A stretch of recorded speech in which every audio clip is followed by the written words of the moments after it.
একটু আগেই যে খবরে নজর রেখেছিলাম, মানিকতলায় সম্ভাব্য তৃণমূল প্রার্থী সুপ্তি পাণ্ডে। সুপ্তি পাণ্ডেকে এই প্রার্থী করছে তৃণমূল, এমনটাই এখনো পর্যন্ত সম্ভাবনা। প্রয়াত সাধন পাণ্ডের স্ত্রী সুপ্তি পাণ্ডেই সম্ভাব্য তৃণমূল প্রার্থী। প্রয়াত বিধায়কের স্ত্রীকেই প্রার্থী করতে চায় তৃণমূল।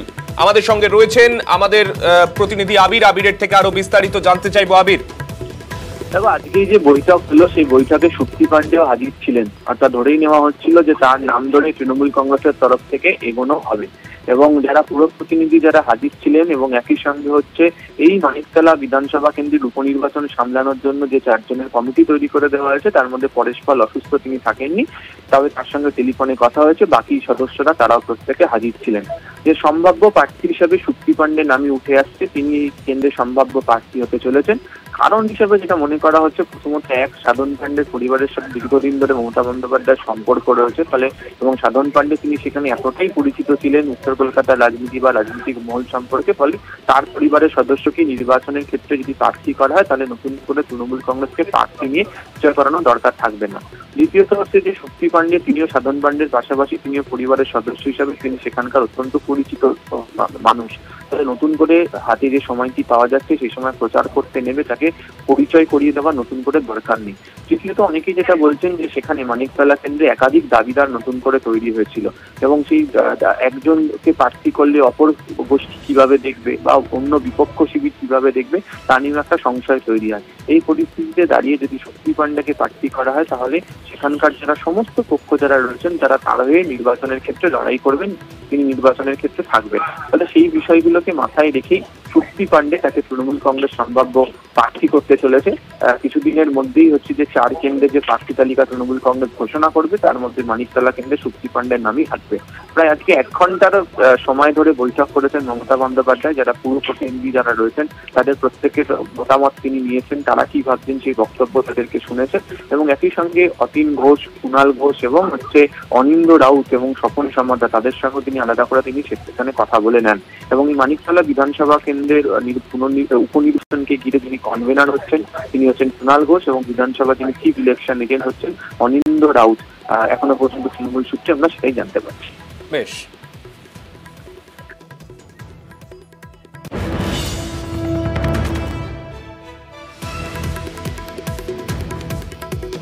মানিকতলায় সম্ভাব্য তৃণমূল প্রার্থী সুপ্তি পাণ্ডে। সুপ্তি পাণ্ডের স্ত্রীকেই প্রার্থী করতে মত তৃণমূল নেত্রীর। প্রয়াত সাধন পাণ্ডের স্ত্রী সুপ্তি পাণ্ডেই সম্ভাব্য তৃণমূল প্রার্থী।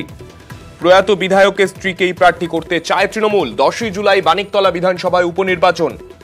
একই সঙ্গে রাজ্যে আমরা জানি 4টি আসনে উপনির্বাচন হতে চলেছে। বাকি 3টে আসনে সম্ভাব্য প্রার্থীর নাম শোনা গেলেও মানিকতলায় কে হতে পারেন প্রার্থী তৃণমূলের, সেই নিয়ে দীর্ঘ বৈঠক চলেছে। আজকেও বৈঠক ছিল। সেই বৈঠকের পরেই সুপ্তি পাণ্ডেই আজকে তার নামই সামনে আসতে পারে তৃণমূলের প্রার্থী হিসেবে, এমনটাই কিন্তু এখনো পর্যন্ত শোনা যাচ্ছে।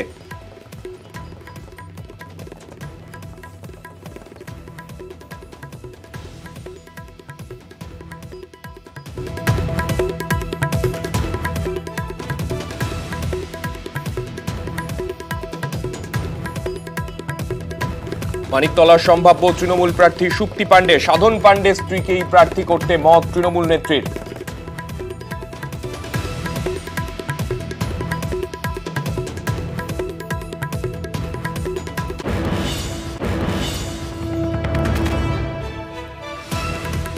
প্রয়াত সাধন পাণ্ডের স্ত্রী সুপ্তি পাণ্ডেই সম্ভাব্য তৃণমূল প্রার্থী, এমনটাই এখনো পর্যন্ত খবর তৃণমূল সূত্রে। আমাদের সঙ্গে রয়েছেন আমাদের প্রতিনিধি আবির। আবিরের থেকে আবারও জানতে চাইবো, আবির, সুপ্তি পাণ্ডে মানিকতলা বিধানসভার ক্ষেত্রে কতটা গুরুত্বপূর্ণ নাম হতে চলেছেন এক্ষেত্রে?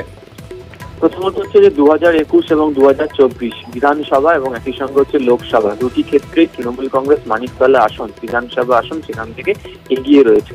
দ্বিতীয়ত হচ্ছে যে 8 পুরসভার সেখানকার প্রতিনিধিরা রয়েছেন, তার মধ্যে 2টি ওয়ার্ড বাদ দিয়ে 31 এবং 16 নম্বর বাদ দিয়ে বাকি সমস্ত কটা জায়গাতে নির্বাচনের প্রেক্ষিতে বা ভোটের সংখ্যার ভিত্তিতে তৃণমূল কংগ্রেস এগিয়ে রয়েছে।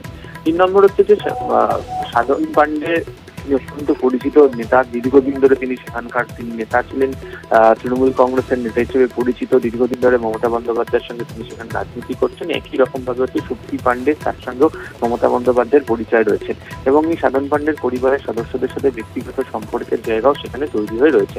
মানিকতলা বিধানসভার উপনির্বাচনকে ঘিরে এই কারণেই হচ্ছে তৃণমূল কংগ্রেসের ক্ষেত্রে প্রার্থী বাছাই করার ক্ষেত্রে শক্তি পাণ্ডে গুরুত্বপূর্ণ। তার কারণ হচ্ছে তিনি এমন একজন ব্যক্তি যে তাকে এলাকার মানুষ, সমস্ত মানুষজন তাকে চেনেন, ফলে নতুন করে কে প্রার্থী হচ্ছেন তাকে পরিচয় করিয়ে দেওয়ার কোনো দরকার পড়বে না। দ্বিতীয়ত হচ্ছে সেখানে মানিকতলা কেন্দ্রে শক্তি পাণ্ডে ছাড়াও একাধিক নাম গত কয়েকদিন ধরে চর্চায় ছিল।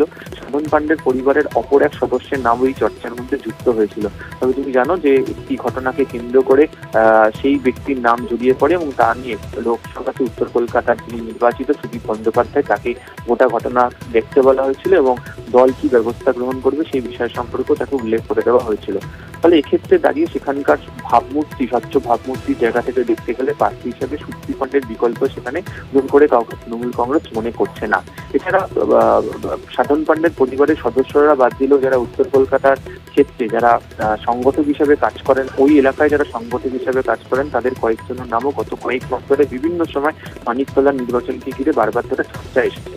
তবে এক্ষেত্রে দাঁড়িয়ে শক্তি পাণ্ডেকে যদি প্রার্থী করে এগোনো হয় তাহলে হচ্ছে সবাই একযোগে একসাথে কাজ করবেন এবং মানিকতলার মতো কলকাতা শহরের মধ্যে থাকা যে বিধানসভা কেন্দ্র, সেখানে নির্বাচনের ক্ষেত্রে কাজ করার ক্ষেত্রে কোনো ধরনের অসুবিধা হবে না। তাই একদিকে যেমন দায়িত্ব ভাগ করে দেওয়া হয়েছে, ঠিক একই রকম ভাবে শক্তি পাণ্ডেকে মুখ করে তৃণমূল কংগ্রেস মানিকতলাতে লড়াই করতে চলেছে এমনটাই সূত্রের খবর। ফলে মানিকতলাতে তৃণমূলের সম্ভাব্য প্রার্থী শক্তি পাণ্ডে, প্রয়াত সাধন পাণ্ডের স্ত্রী, এমনটাই তৃণমূল সূত্রে জানা যাচ্ছে। বেশ,